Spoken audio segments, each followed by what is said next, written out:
Le billet d'humeur de Pierre Adonis.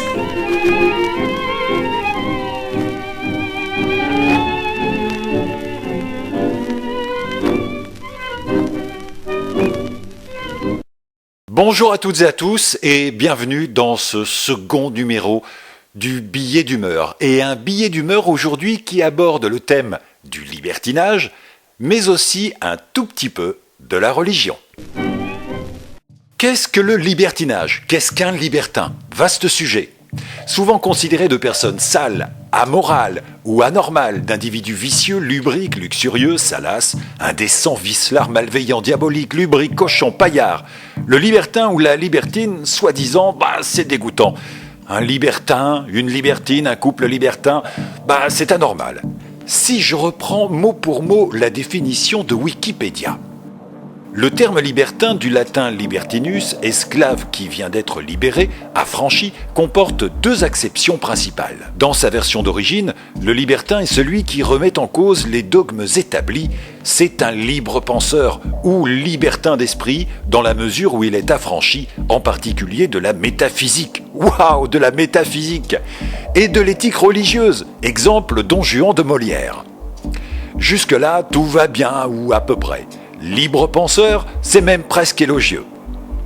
Mais, le sens qui prévaut de nos jours se réfère au libertin de mœurs, Wikipédia, c'est-à-dire celui qui s'adonne au plaisir charnel, voire à la sexualité de groupe, avec une liberté qui dépasse les limites de la morale conventionnelle.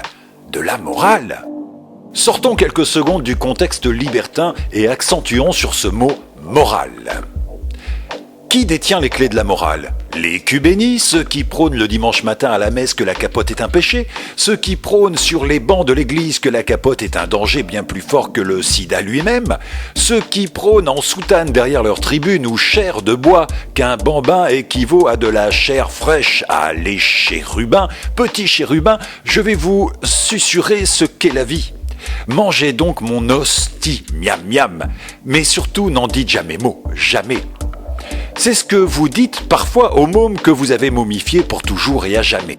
Cette hostie membrée souvent bien molle, car fabriquée sans levain, que la religion glisse dans la bouche pour des rites liturgiques, n'est qu'une léthargie de l'Église dont son chef tout-puissant est au fait pour toujours et à jamais des saloperies que ses petites copines non émasculées masculines adorent faire bien cacher en soutane dans leur confessionnal. Pardon, confessionnal. Morale conventionnelle. Le libertinage dépasse la morale. Le libertin a inventé et invité le lâcher-prise et les plaisirs multiples dans sa tanière terriblement ouverte aux fantasmes épicuriens.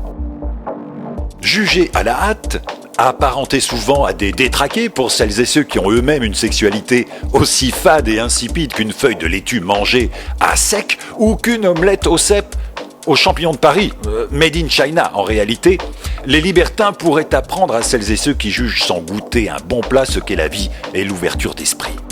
Moi-même, je ne suis pas libertin. Chérie, c'est un homme seul ou un couple qui vient nous rejoindre ce soir ?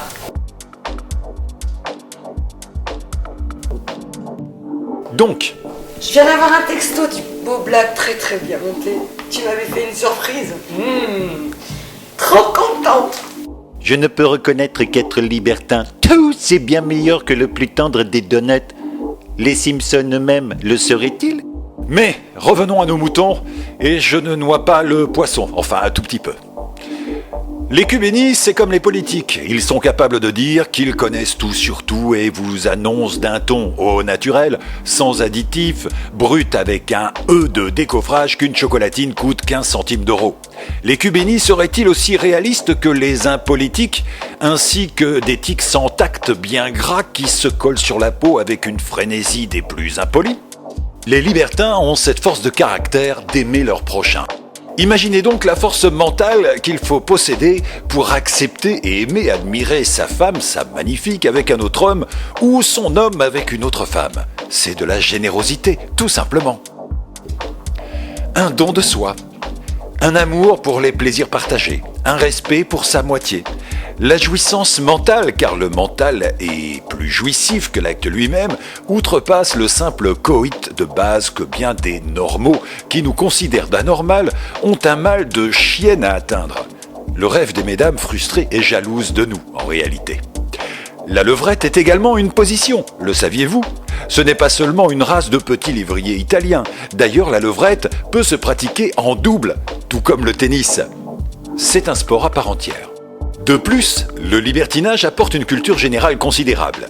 Vous, cubéni, savez-vous que vous vous privez de jolis mots comme, ce n'est qu'un exemple, le mot candolisme ou candoliste, qui veut dire pratique sexuelle dans laquelle l'homme ressent une excitation en exposant ou en partageant sa compagne à un autre homme. Oh my God! Le libertinage, c'est aussi simple qu'un coup de fil. Le libertinage, ce n'est pas être infidèle. Le libertinage, ce n'est pas être volage. Le libertinage, c'est savoir aimer par-dessus tout sa compagne ou son compagnon. En réalité, c'est l'inverse de l'égoïsme. Ne vous fiez pas aux émissions ou documentaires racoleurs et vitriolés d'erreurs qui ne sont là que pour buzzer sur une philosophie de vie hédoniste ou en tout cas de plaisir au pluriel. Ce n'est pas la réalité. Être libertin, c'est jouir de la vitamine contenue dans les meilleurs fruits. Mon préféré est l'abricot. Non sec. Je ne suis pas fan de l'abricot cougar.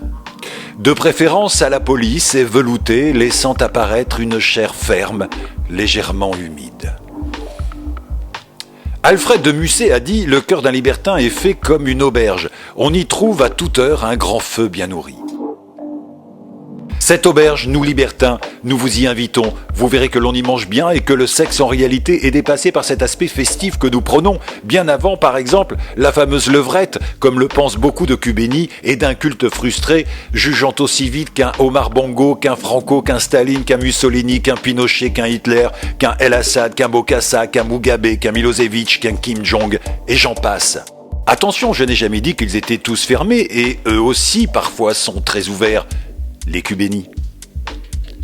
Et puis, il n'est pas nécessaire d'être croyant et pratiquant pour juger notre philosophie de vie. Là où il y a non-connaissance, il y a souvent jugement. Quant aux libertins croyants et pratiquants, qu'en pensez ? Je ne me permettrai pas de juger. À la semaine prochaine. Merci.